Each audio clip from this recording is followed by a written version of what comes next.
할렐루야. 우리 사랑하는 성도 여러분들, 오늘 오후 말씀은 하나님이 챙기시는 사람이라는 제목으로 열왕기하 두 번째 말씀 살펴봅니다. 지난 시간에 열왕기하에는 우리가 그 목적을 쉽게 이해하기 어려운 기적들이 많이 기록되어 있다고 말씀드렸습니다. 그 기적들의 의미들을 우리가 이게 무슨 의미일까를 캐보기에도 살펴보기 어려움이 있다라고도 말씀드렸습니다. 우리가 성경의 내용을 여러분 정확하게 이해하기 위해서는요, 성경 창세기부터 계시록까지의 전체적인 내용의 방향을 알고 있어야 됩니다. 여러분, 성경의 흐름을 간단하게 요약하면 뭘까요? 성경의 내용은 창세기에서부터 계시록까지 인간을 창조하신 하나님의 사랑과 그 사랑을 거절한 사람의 범죄, 그리고 범죄한 인간을 구원하시는 하나님의 사랑, 이 패턴으로 되어 있습니다. 창조와 타락과 구원의 패턴으로 되어 있는 거죠. 그 과정 속에서 인간은 끊임없이 하나님을 배신하고 거절하고 순종을 거부합니다. 하나님은 그런 인간에게 끊임없이 회개를 촉구합니다. 하나님의 사랑과 돌보심을 보여주시면서 설득하십니다. 그러나 끝내 인간들은 하나님께 돌아오지 않고 죄악에 빠져 살다가 하나님의 심판을 받는 내용이 구약 성경 그리고 신약 성경의 구원의 성취와 마지막 계시록의 심판의 내용, 이게 성경의 내용으로 되어 있습니다. 여러분, 그 과정에서 하나님의 사랑에 믿음과 순종으로 응답한 사람들은 영원한 구원을 받게 되고, 하나님의 사랑에 거절과 불순종으로 응답한 사람들은 영원한 멸망을 받게 된다는 내용을 기록한 것이 성경의 내용이에요. 그러니까 성경 전체의 내용을 한 단어로 요약해 보라고 한다면은 뭐라고 할 수 있겠죠? 구원이라고 말씀드릴 수 있는 겁니다. 그런 내용의 흐름 속에서 하나님이 베푸시는 기적의 내용들이 성경에 섞여 있습니다. 그러면 이 기적의 목적을 우리는 어렵지 않게 이해할 수 있습니다. 기적은 하나님께서 이 세상의 법칙을 창조하신 분이시기 때문에 이 세상 법칙 바깥에도 존재하실 수 있는 전능자이심을 드러내는 증거입니다. 여러분, 그런 거죠. 뭘 말할까요? 어떤 물건이 있다고 합시다. 이 물건을 만든 사람은 이 물건 안에 갇히지 않지 않습니까? 그렇죠? 여러분, 이 우주가 있습니다. 지구가 있습니다. 지구가 돌아가고 천체의 움직임에 따라서 하루 24시간, 1년 365일 이렇게 시간이 흘러갑니다. 이 시스템을 만든 분이라면은 이 시스템 바깥의 존재였다라고 보는 것이 본래적인 시선이겠죠. 그렇죠? 그래서 하나님이 무한자이실 수 있는 거예요. 시간 안으로 들어오신 예수님이 하나님의 아들입니다. 그러니까 전능자 하나님이 시간 안으로 들어오셨다. 이게 예수님인 거예요. 성육신입니다. 그러니까 하나님은 시간 안에 계실 수도 있고 시간 바깥에 계실 수도 있는 거예요. 창조주 하나님이시니까. 그렇죠? 여러분, 그러니까 인간이 이렇게 몸에 일어나는 그 어떤 일들, 혹은 우리의 환경에 일어나는 그 어떤 일들이 자연 법칙에 따라 흘러갑니다. 성경에 보면은 심은 대로 거두게 될 것이다. 그렇습니다. 심은 대로 거두는 겁니다. 하지만 오병이어 같은 경우를 생각해 보세요. 무엇을 심었고 뭘 거뒀습니까? 여러분, 창조의 법칙 바깥에 있는 얘기잖아요, 이게. 그렇죠? 그러니까 이 기적을 통해서 우리는 뭘 알 수 있습니까? 예수님은 이 세상의 창조된 법칙을 창조하신 분이시지만은 창조하신 분이시기에 이 법칙 바깥에 존재하실 수 있는 분이시라는 전능자 하나님이심이 증명되는 것이 바로 기적의 의미인 것입니다. 이해하실 수 있겠죠? 이 세상을 창조하신 신이신 하나님을 드러내신 방법이 바로 기적이신 거죠. 전능하신 하나님이 하나님의 백성, 즉 하나님의 자녀들을 사랑하시고 구원하시고 다스리시는 주권자시라는 사실을 드러내는 방법이 기적인 겁니다. 이 기적의 관계적인 목적은 무엇이겠습니까? 기적을 통해 하나님의 존재와 사랑과 능력을 믿고 그 말씀에 순종하는 관계로 어서 들어오라는 하나님의 촉구입니다. 그러니까 하나님이 내 소원을 들어주신다든가 병을 낫게 해주신다든가 그 어떤 기적 베풀어 주실 수 있어요. 지금도 베풀고 계십니다. 하지만 그것은 나를 살기 좋게 하기 위하여 주는 축복의 의미 이상이 있다는 것을 아셔야 합니다. 분명히 나를 사랑하시기 때문에 나에게 베풀어 주시는 은혜와 복이거든요. 그런데 그것은 그것을 누리고 끝나라는 의미가 아니라 하나님이 너에게 누구신지를 네가 더 정확하게 믿고 깨닫고 하나님과의 더 깊은 사랑의 관계 안으로 들어오너라 그 얘기인 거예요. 여러분 왜 이렇게 지금 세상에서는 기적이 흔하게 일어나지 않고 성령의 역사, 방언의 역사, 예언의 역사, 병고침의 역사, 여러분 능력 행하는 역사, 귀신 쫓겨나가는 역사 이것들이 교회에서 흔한 일이 아니게 되었을까요? 여러분 하나님께서 주시는 그 어떤 능력을 내가 누리고 많은 복으로만 생각하기 때문입니다.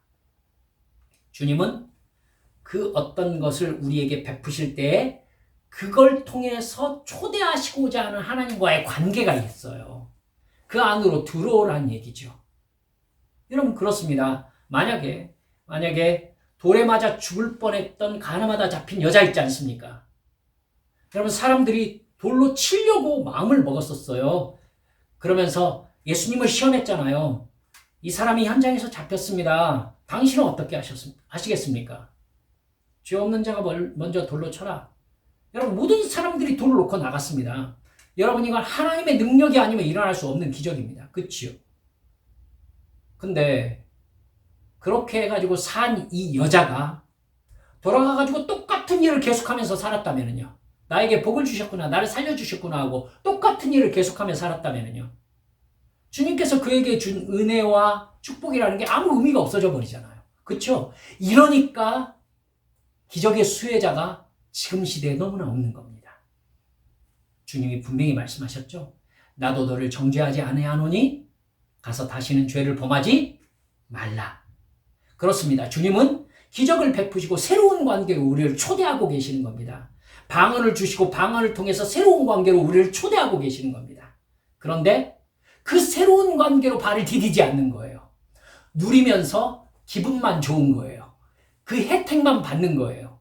그러면 여러분 기적은 그 사람에게 오히려 교만할 수 있는 도구가 되고 만용의 도구가 되는 거죠. 여러분 우리 한빛교회는 이 의미를 정확하게 알아서 하나님께서 우리에게 베푸시는 기적이 너무나 자연스러운 능력 있는 교회 되기를 주님의 이름으로 축원합니다. 될 거예요. 보십시오.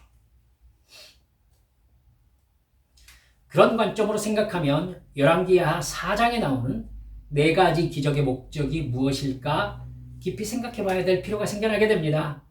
먼저 무슨 기적이 나오는지 한번 살펴봅시다. 4가지 기적들은 통하는 면이 있거든요. 1절에서 7절까지의 말씀에는요.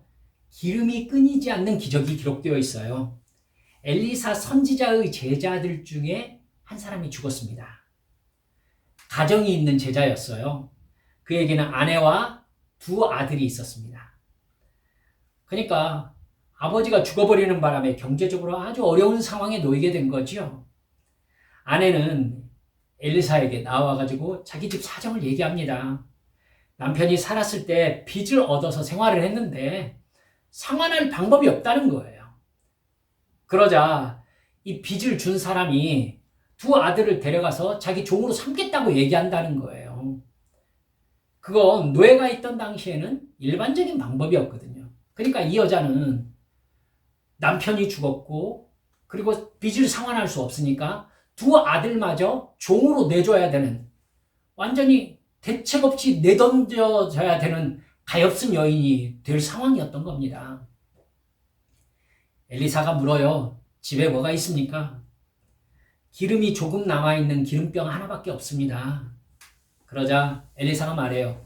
이웃에게 가셔서 모든 이웃에게 그릇을 빌리십시오. 모든 이웃이라고 말하는 거 보니까 그냥 동네에 있는 그릇이란 그릇은 싹 긁어 모으란 얘기죠. 그릇을 아주 많이 빌리란 뜻이었습니다. 집에 들어가서 그 그릇들에 기름을 따르기 시작하십시오. 여인이 두 아들과 함께 집에서 기름병을 가지고서 그 조금 남은 그 기름병 있지 않습니까? 그걸 가지고 온 마을에서 빌린 그릇에 기름병을 따르기 시작했습니다. 그러자 온 집안에 빌려온 그릇마다 기름이 콸콸콸콸 차기 시작하는 거예요.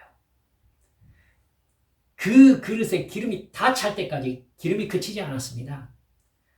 아들이 불 그릇이 더 이상 없다고 하자 기름병에서 기름이 그쳤다고 성경이 기록되어 있습니다. 엘리사에게 이렇게 일이 일어나서 온 그릇에 기름이 가득 찼습니다. 그러자 엘리사가 기름을 팔아서 빚을 갚고 남은 것으로 생활하라 이렇게 얘기합니다. 여러분, 빚을 다 갚고 남은 것으로 생활할 수 있을 정도로 기름의 양이 어마어마하게 많았다는 얘기죠.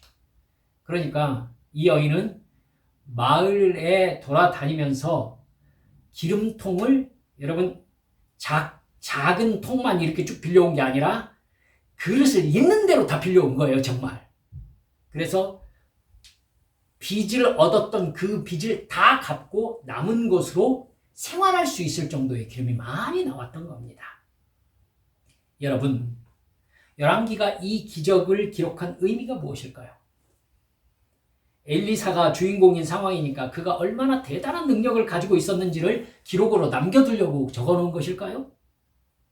분명히 생각해야 될 것은요, 열왕기서가 남유다가 다 멸망하고 바벨론 포로로 끌려간 상태에서 그 포로들을 대상으로 적힌 성경이라는 사실입니다. 여러분, 그러니까 열왕기서를 읽어야 될 대상들은 바벨론에서 포로 생활을 하고 있는 유대인들이었던 거예요. 그들에게 이 기적에 대한 기록이 무슨 의미가 있었을 것인지를 우리는 생각할 수 있어야 되는 겁니다. 이해하시겠죠? 그래야 이 기적을 기록한 의미가 그 바벨론의 포로로 끌려간 그 사람들에게 어떤 의미가 있었을까를 우리가 생각해낼 수 있는 겁니다. 8절에서부터 37절까지의 말씀에는요, 우리가 읽은 수넴 여인의 가족 이야기가 나오고 있습니다. 수넴은 북이스라엘의 중부지방에 위치해 있는 마을입니다. 엘리사는 사마리아와, 그러니까 왕궁이죠. 하나님의 말씀을 전하려고 왕궁, 사마리아와 또 좀 떨어진 이스라엘과 갈멜산, 여기를 이렇게 오가면서 수넴이라는 곳을 이렇게 들려갔던 것 같아요. 8절에 보니까 하루는 엘리사가 수넴에 이르렀더니 거기 한 귀한 여인이 그를 간절히 권해서 음식을 먹게 하였으므로 엘리사가 그곳을 지날 때마다 음식을 먹으러 그리로 들어갔다 이렇게 나옵니다. 그러자 여인이 남편에게 이렇게 얘기한 거예요.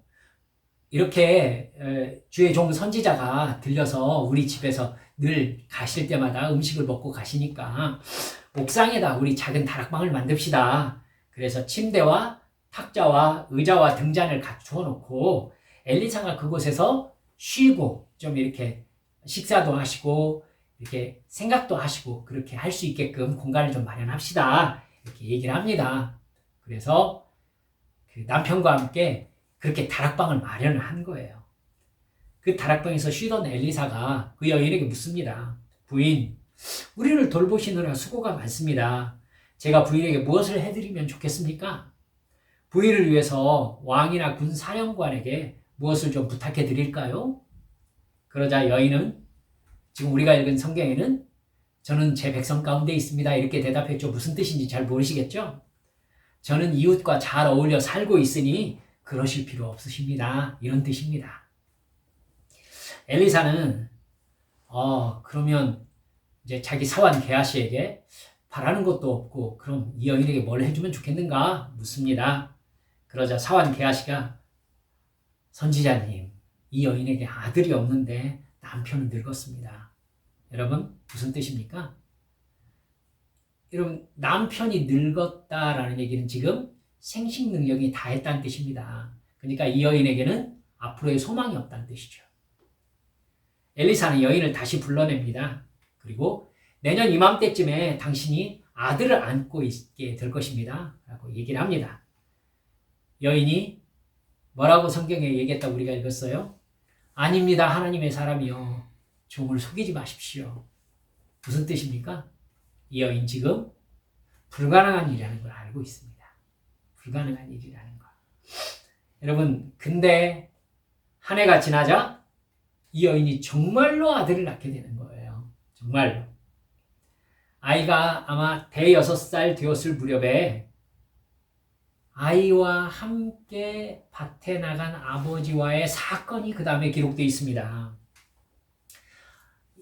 이렇게 해가지고 어렵게 얻은 이 아들이 한 대여섯 되었을 때 아버지와 함께 밭에 나갔다가 머리가 아프다고 해요. 여러분, 뭔지 아시겠죠? 아이가 밭에 나갔다가 머리가 아프다고? 여러분, 유력한 게 열사병입니다. 일사병이라고도 하지 않습니까? 그래서 아이를 엄마에게 데려다 주었는데 낮에 숨을 거두고 말았습니다. 그러자 수넴 여인이 아이를 다락방 엘리사의 침상에다가 눕힙니다. 그리고 사환과 함께 나귀 한 마리를 타고 갈멜산에 있는 엘리사에게 가려고 작정을 합니다.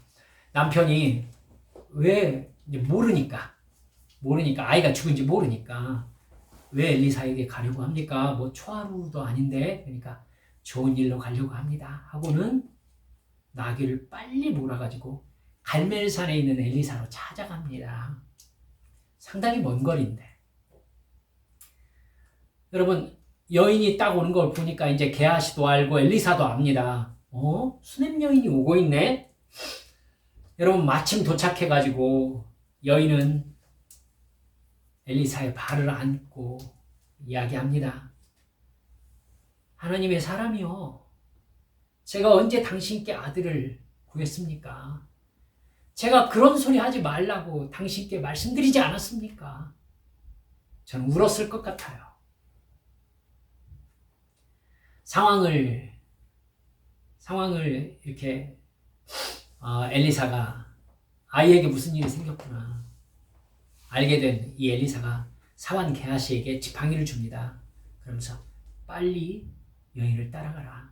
그래서 아이에게 지팡이를 이렇게 올려놓아라 얘기를 합니다. 게하시가 바로 출발해요. 급한 일이니까 바로 출발합니다. 그런데 여인이 엘리사의 발을 안았던 이 손을 풀지 않는 거예요. 하나님의 사람이요, 나는 절대 당신을 떠나지 않겠습니다. 여러분, 얼마나 절박한지 아시겠죠? 엘리사가 게하시가 먼저 출발했는데 자기가 뒤쫓아 아마 나귀를 타고 갔겠죠. 가서 이렇게 다시 게하시의 뒤를 쫓아갑니다. 게하시는 먼저 수넴에 도착했어요. 그래서 아이의 몸 위에다가 엘리사의 지팡이를 놓았습니다. 하지만 아이는 아무 미동도 없이 그냥 누워 있었습니다. 여러분, 마침내 엘리사가 도착해서 자기 침상 위에 눕혀진 아이를 봅니다. 그리고는요, 여러분 희한한 행동을 하죠. 아이 위에 자기가 엎드립니다. 그래서 입과 눈과 이 손을 맞춥니다. 그러자 아이가 7번 재채기를 하고 눈을 떴다라고 35절에 기록되어 있습니다. 엘리사가 수넴 여인을 불러요. 그러자 엘리사에게 엎드려 절하고 아들을 안고 나갔습니다. 이 기적을 통해서 우리가 주의 깊게 생각해야 할 것이, 여러분, 엘리사가 아이를 어떻게 살리는지 엘리사의 행동이 너무나 자세히 기록되고 있다는 사실입니다. 그래야 할 필요가 있을까요? 어떤 행동을 했다. 눈과 입과 손을 맞추고 아이 위에 엎드렸다. 이건 병을 고치는 방법을 지금 우리들에게 교육시키는 게 아니잖아요. 읽는 사람들에게. 엘리사가 이런 행동을 해가지고 아이가 일어났다. 여러분, 그것의 효과를 기록하기 위해서일까요? 엘리사의 대단함을 강조하는 일일까요? 여러분 생각해 볼 만하지 않습니까? 왜 그렇게 세밀하게 엘리사의 행동을 기록하고 있을까? 세 번째 기적은 38절에서 41절까지에 적혀 있습니다. 엘리사가 길갈에 갔을 때 흉년이었습니다. 먹을 것이 없는데 선지자의 제자들을 먹여야 했습니다. 엘리사가 국을 끓이라고 해요. 근데 한 사람이 이 국에다 넣을 채소를 좀 캐러 나갔습니다. 근데 나가가지고 들 포도 덩쿨을 보고 거기에서 들 호박을 따와서 국에 넣었다라고 나옵니다. 뭔가 열매 같은 게 있어요. 근데 그것을 가지고 와서 넣었다는 겁니다. 여러분 앞뒤가 전혀 맞지 않습니다. 들 포도 덩쿨에 왜 들 호박이 열려 있을까요? 뭔지 좀 확인을 하고 먹을 수 있는 건지 확인을 하고 넣어야죠. 여러분 국이 다 끓자 퍼서 나눠줬어요. 근데 국을 먹던 사람들이 국에 독이 있다고 소리를 칩니다. 41절에 보니까 엘리사가 가루를 가져오라고 해요. 아마 밀가루 아니었을까 생각해요. 근데 그 가루를 솥에 넣자 독이 없어졌다는 겁니다. 이걸 어떤 분들은 무슨 가루였는데 뭔 가루를 넣으면 어떤 독성이 제거되고 막 설명을 하려고 애를 쓰는데 여러분 사실은 읽는 우리들은 어디에 포인트를 두고 읽어야 될지 사실은 잘 모르겠습니다. 그렇죠? 엘리사가 가루를 넣으라고 해서 넣었더니 독이 없어져서 모든 사람들이 그 국을 먹었다. 그럼 우리도 뭔 가루를 넣어서 아무거나 집어넣고 해서 먹으라는 뜻인가요? 아니면 엘리사가 그렇게 능력이 강했구나 하고 와 이렇게 하라는 얘기인가요? 생각해 보라는 거죠. 네 번째 기적은요. 42절에서 44절까지에 적혀 있습니다. 여러분 여기에 구약 성경의 오병이어 사건이 기록되어 있다라고 보면 틀림없습니다. 어떤 사람이 보리떡 20개와 자루에 담은 채소를 엘리사에게 바쳤어요. 엘리사가 제자들에게 전부 다 나눠줘라 이렇게 얘기합니다. 근데 보리떡 20개밖에 없는데 먹을 사람이 100명이었습니다. 양이 턱없이 모자란 거죠. 나눠주는 사람이 이걸로 어떻게 100명이 먹습니까? 이렇게 묻습니다. 그러자 엘리사가 뭐라고 하느냐면 그냥 나눠주라고 해요. 하나님께서 먹고 남을 것이다 라고 말씀하셨다는 겁니다. 그래서 정말 나누어 주었더니 하나님께서 말씀하신 대로 먹고 남았다 이렇게 짧게 기록되어 있습니다. 이런 기적의 이야기를 성경에서 읽으시는 여러분의 기분이 어떠십니까? 대단하구나 라는 감탄일까요? 저는 어렸을 때부터 이 성경을 읽고 알고 있던 이 이야기들이 사실은 너무나 그저 신기하기만 했습니다. 그러나 나이가 들어 성경의 주제를 알고 내용의 흐름을 알고 나서는 이게 왜 기록되었을까가 고민이 되었습니다. 즉, 이 성경을 읽으면서 우리는 그래서 어쩌란 말인가 라는 질문을 하게 되는 거예요. 성경에 쓸데없는 기록이 있을 리는 없지 않습니까? 그러면 여러분은 이 오늘 우리가 읽은 열왕기하 4장의 성경 말씀에 어디에서 어떤 하나님의 뜻을 읽을 수 있습니까? 이 기적들의 공통점을 한번 살펴보세요. 모든 상황이 해결 불가능의 고통스러운 상황을 토대로 하고 있습니다. 첫 번째 선지자 제자의 아내 상황을 보십시오. 돈이 없어서 두 아들을 종으로 팔아야 될 상황이었어요. 그것도 선지자의 생도, 즉 요즘으로 말할 것 같으면요, 목사가 되기 전에 전도사 가정에 닥친 불행이었던 것이에요. 남편을 잃고 아들들마저 종으로 잃어야 되는 여인의 절망과 눈물이 배경입니다. 하나님은 그 여인에게 어떤 존재이신가라는 질문을 해야 되는 상황이었던 거예요. 여러분, 실제로 우리들도 이런 일들을 겪습니다. 우리가 이해할 수 없는 고통스러운 상황에 탁 놓여지면은 하나님은 이 상황에서 나에게 누구신가? 내가 하나님을 어떤 분으로 이해해야 되는가라는 고민이 반드시 찾아오게 되어 있습니다. 여러분, 저도 있었어요. 둘째 수냄 여인도 그렇습니다. 사무엘의 어머니 한나를 생각해 보시면 짐작하실 수 있을 겁니다.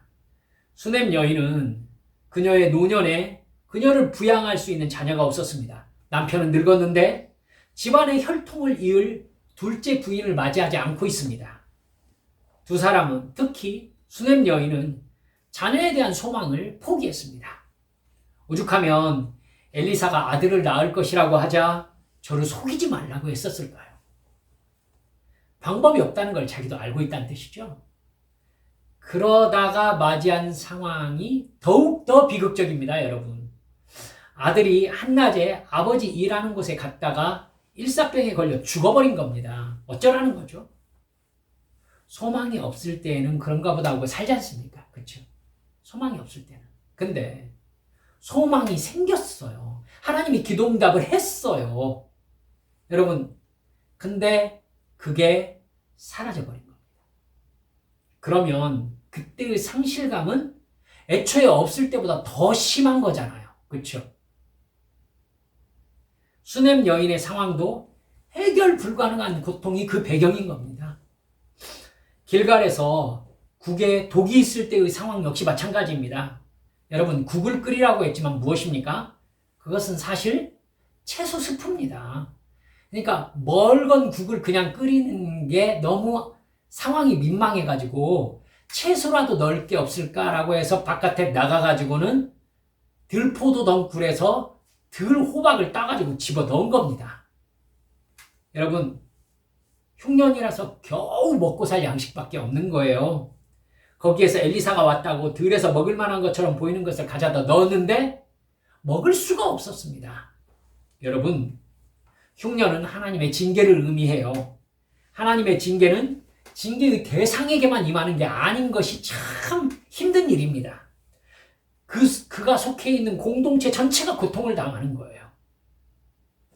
가장이 하나님의 징계를 받으면 그 가족 전체가 고통스럽습니다. 그렇죠? 죽음의 독이라고 하는 것을 보세요.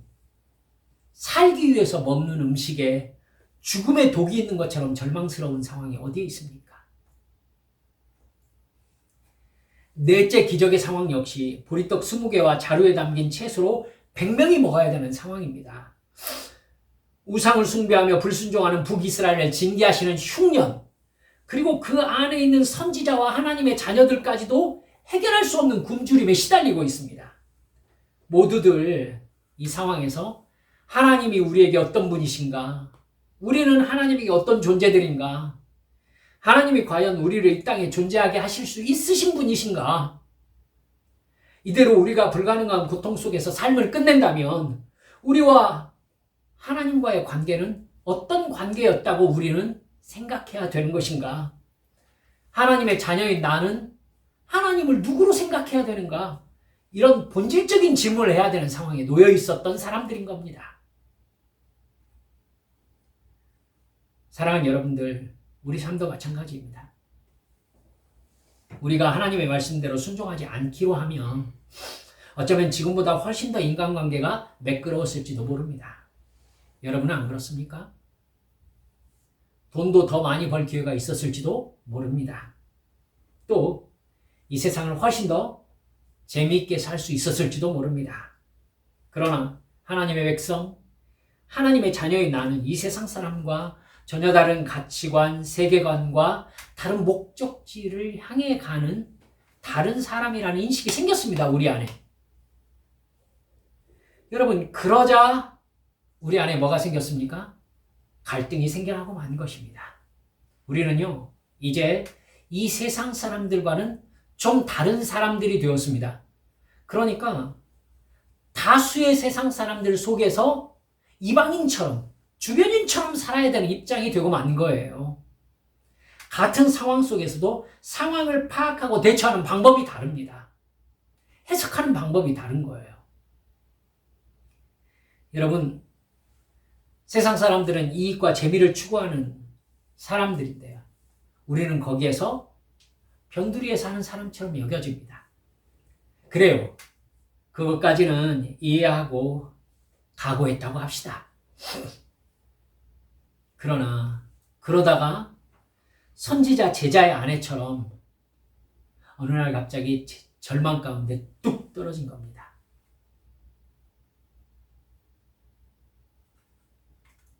수냄 여인처럼 해결할 수 없는 불가능에 그냥 놓여져서 그 불가능을 받아들이며 살아야 되는 겁니다.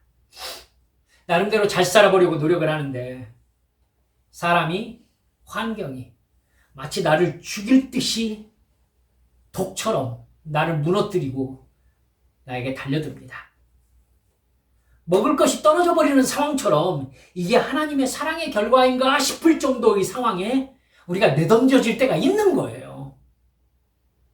그때 어떻게 해야 합니까? 어떻게 하죠?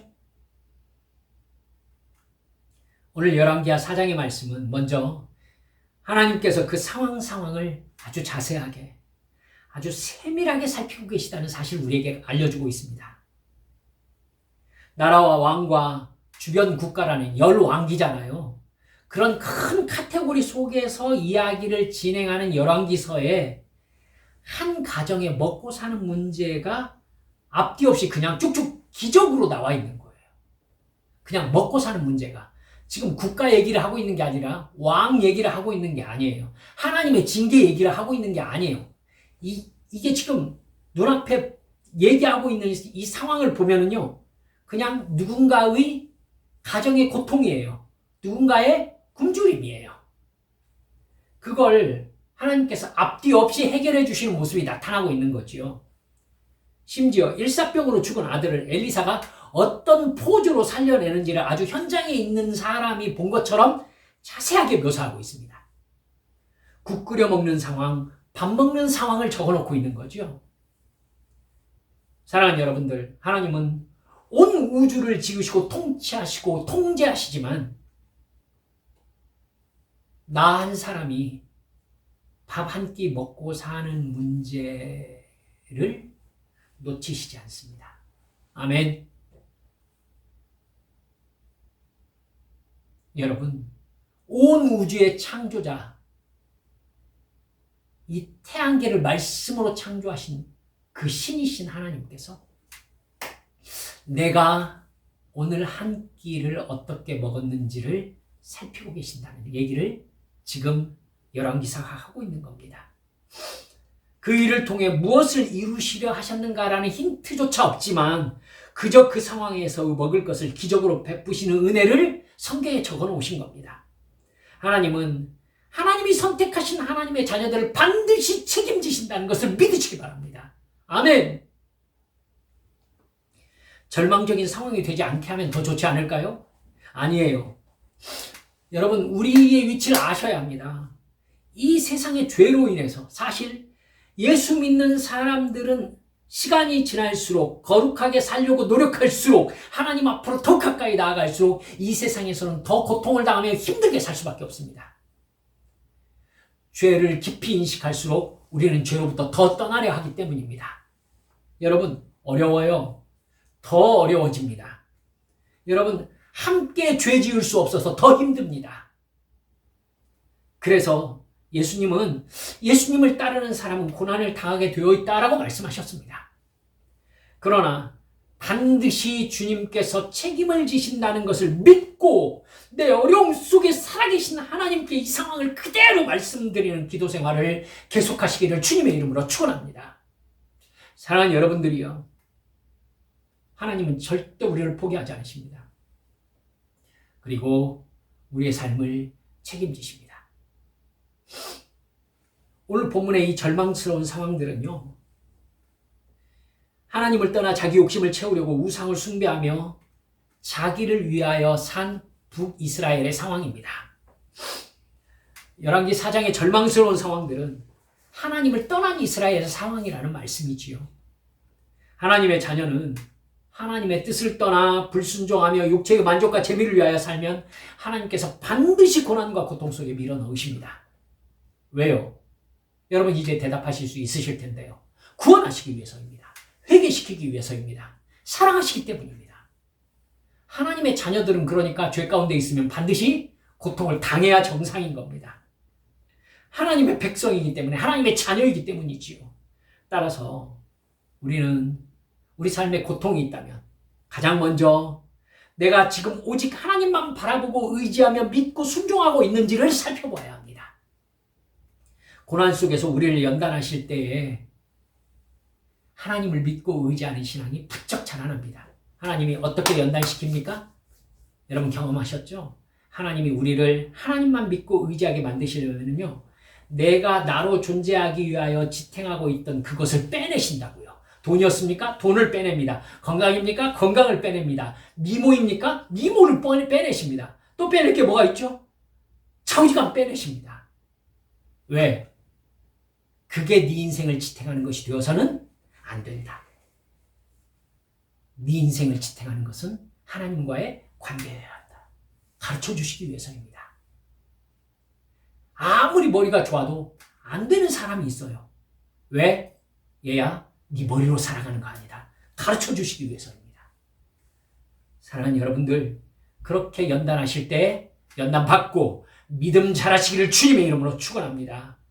그리고 우리가 그때에 하나님만이 하실 수 있는 기적의 은혜로 결국 우리를 구해내시고 먹이시고 입히시고 하나님의 복을 누리도록 회복시켜 주신다는 사실을 믿고 끝까지 견디시며 기도로 깨어 계시길 주 예수님의 이름으로 축원합니다. 우리 함께 기도합시다. 사랑하는 여러분들, 이 기적들이 우리에게 뭘 얘기하고 있습니까? 전능자 하나님의 품으로 돌아오라고 얘기하고 있어요. 나라와 민족의 얘기가 아니라 나의 한 끼마저도 하나님의 시선 안에 있다는 것을 네가 깨달으라는 것입니다. 사랑하는 여러분들, 우리 주님은 우리 오늘의 생각까지 다 살펴보고 계십니다. 이제 우리는 뭘 결정할 수 있습니까? 내가 주님 앞에 누구로 오늘을 살았는가? 주님, 힘들어요. 주님, 저 어떻게 해야 하죠? 주님, 제가 이 상황 속에서 또 저의 삶의 24시간 속에서 무엇을 해야 합니까? 성령께서 감동하시지 않으면 우리는 정말 헛다리만 짚다 끝납니다. 이 시간 기도할 때에 소리내어서 주님, 저를 긍휼히 여겨주옵소서, 하나님의 자녀답게 살게 해주시옵소서. 우리 주님 앞에 함께 통성으로 기도하시겠습니다. 기도합니다. 아버지 하나님, 아버지 하나님, 구해주소서.